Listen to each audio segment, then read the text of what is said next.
백산사주TV 시청자 여러분 반갑습니다. 백산입니다.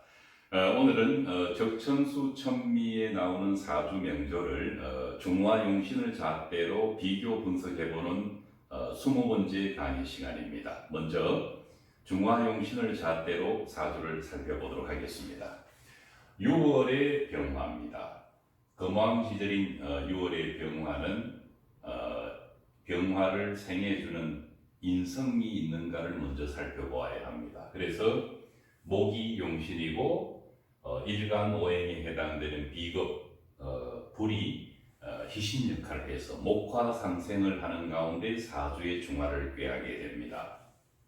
그렇다면 목을 극하는 금은 기신이고 수는 희신을 극하기 때문에 구신입니다. 남는 하나의 오행인 토는 한신입니다.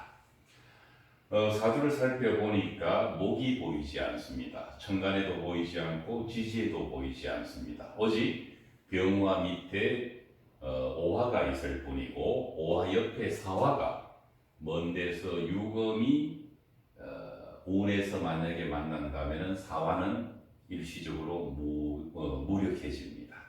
그래서 이 병화는 오화와 사화에 힘입어서 약한 구성을 하고 있습니다. 그런데 거기에다가 6월에 신금이 월간에서 병신합을 하는 가운데 더욱 병화를 힘들게 하고 있습니다.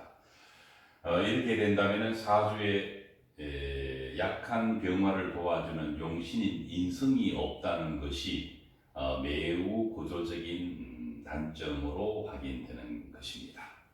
임철조는 이 사주를 어떻게 평가하고 있는가를 살펴보도록 하겠습니다. 이 사주는 왕성한 재성이 월령을 얻었고 왕성한 유금이 월지에서 당령이 되었다는 뜻입니다. 거기에다가 연간의 식신이 무토가 신금 정제를 돕고 있는데 사실은 토생금 하는 거로 보이지만은 이 토는 한신이기 때문에 오행의 작용력에 있어서 일반적인 다른 오행과는 다릅니다. 그래서 일반적으로 그냥 토생금 한다는 것보다는 한신인 무토 식신이 금을 생한다, 재성을 생한다는 것을 염두에 두고 사주를 풀이할 필요가 있습니다. 이 말은 신금 입장에서 토의 생은 크게 작용력을 기대하기가 어렵다는 말과도 같습니다. 그리고 일간 병화가 시에서 비겁을 시지에서 얻었는데 그렇기 때문에 뿌리가 없다고는 할 수 없다. 물론 오화도 있습니다. 사화가 있어서 뿌리가 없다고는 할 수 없다. 그래서 부잣집 출신이다라고 설명하고 있습니다. 이 사화가 이 병화가 사화를 얻었는데 뿌리가 없다고 하지는 못할 상황인데 그렇기 때문에 부잣집 출신이다. 다소 어색한 통변이라고 저는 개인적으로 생각합니다. 어쨌든 부잣집 출신이었는지 아닌지는 모르지만 그렇게 통변했습니다. 시간은 계수이고 사화는 세력을 잃고 물론 유금 때문에 그렇게 표현한 것으로 보입니다. 유금이 멀리서 사화와 합을 하고 있는 상황이고 오행에 목이 없기 때문에 오로지 그 오화에 의지하게 된다, 기대하게 된다. 대범소이한 해석이라고 보여집니다. 자, 계속됩니다. 이렇게 볼 때 계수가 병이 되는 것이 분명한데 자수운에서 들어서 계수가 뿌리를 얻고라는 그러고 자진합이 되어서 계수가 뿌리를 얻었다라고 설명을 하고 있는데 사실은 이 계수는 자수뿐만 아니라 원국에 있는 유금 또는 신금으로부터 생을 받고 있기 때문에 이 또한 뿌리라고 설명할 수가 있습니다. 심지어는 섭토인 진토도 계수의 뿌리가 될 수가 있습니다. 꼭 대운에서 온 자수만을 계수의 뿌리라고 설명한 것은 다소 낯설어 보입니다. 그래서 자수운이 와서 오화를 충하게 되었는데 이것은 왕한 것이 이 쇠약한 것을 중해해서 뿌리를 뽑아버렸기 때문에 가문이 파산되고 또 이 당사자도 죽음을 맞이하였다라고 설명되어 있습니다.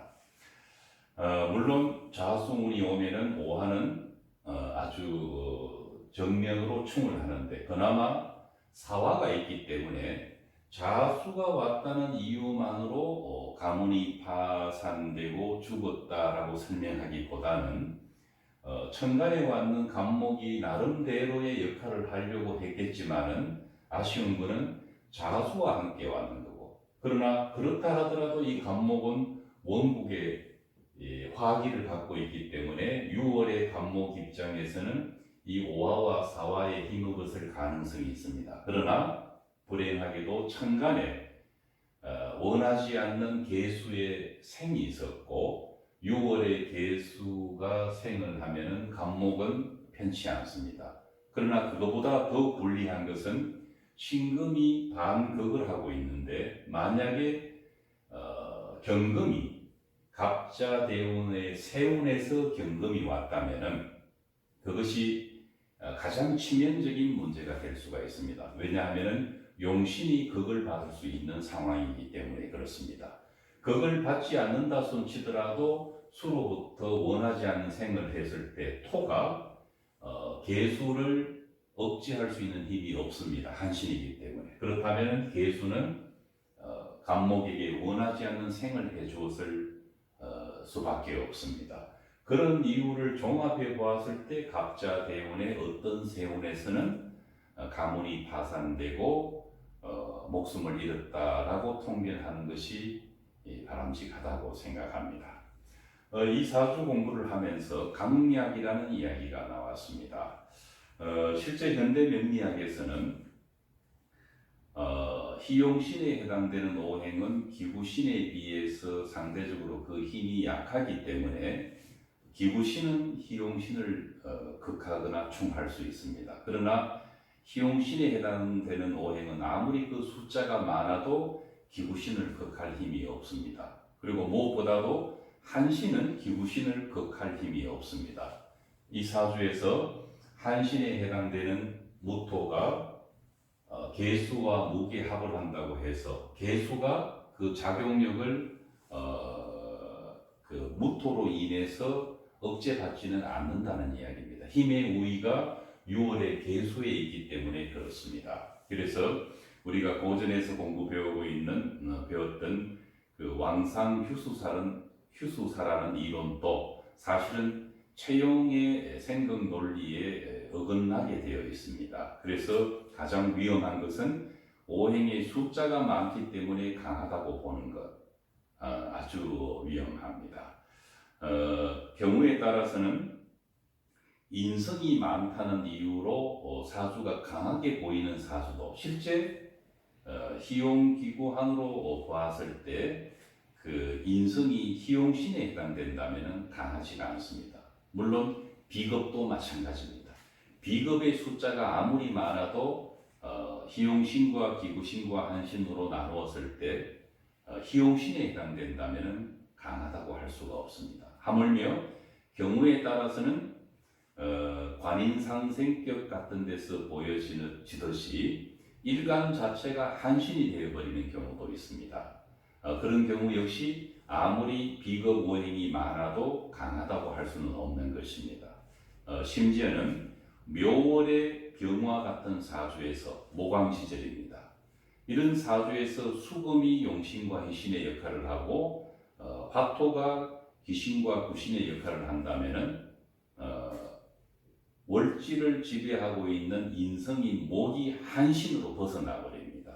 그러면은 이 한신의 작용력은 기구신에 해당되는 토를 극할 수가 없습니다. 목극토가 불가능하다는 것입니다. 이것이 바로 채용의 이론입니다. 잘 유념해서 공부를 하시다 보면은 생극에 대한 모든 수수께끼가 아주 명쾌하게 풀릴 수 있다고 생각합니다. 오늘 공부는 여기까지입니다. 다음 시간에 뵙겠습니다.